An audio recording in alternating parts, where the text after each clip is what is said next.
This is a watchmaker saw. I'm pretty sure it was used to make rivets because it has this little disc right here for grinding bevels. So we'll stick it in the vise. We will take our rivet stock.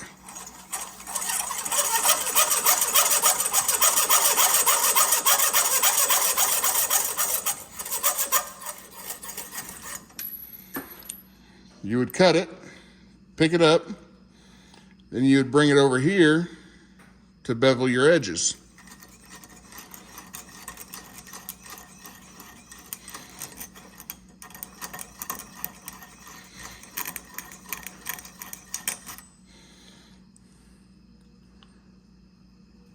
What do you think?